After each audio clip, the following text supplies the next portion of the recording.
各位係鄭淑文同大家睇天氣。今日又熱又曬，新界北部嘅氣溫升到33度或以上。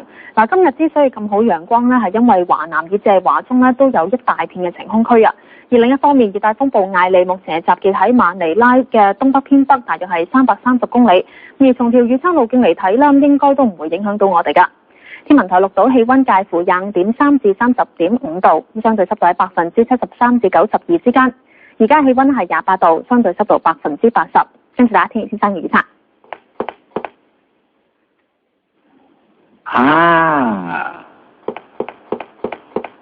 預測係大致天晴，今晚唔算熱啊，咁最低氣溫呢大約係26度。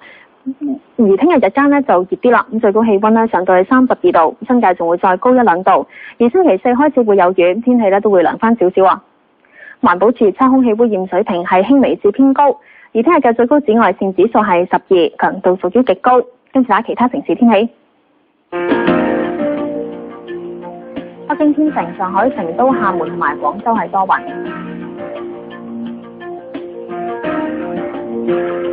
澳門同埋東京天晴，台北多雲，首爾同埋馬尼拉有雨。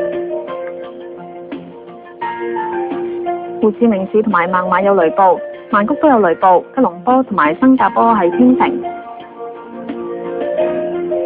雅加達係煙霞。悉尼同埋奧克蘭多雲，墨爾本同布里斯班有驟雨。洛杉磯同紐約多雲，三藩市、溫哥華同埋多倫多都係天晴。倫敦明朗，巴黎有驟雨，法蘭克福多雲，阿姆斯特丹有雷暴，蘇黎世係天晴。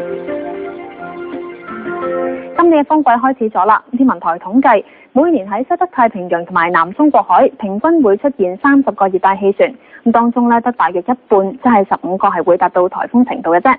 好啦，天氣報告完啦，拜拜。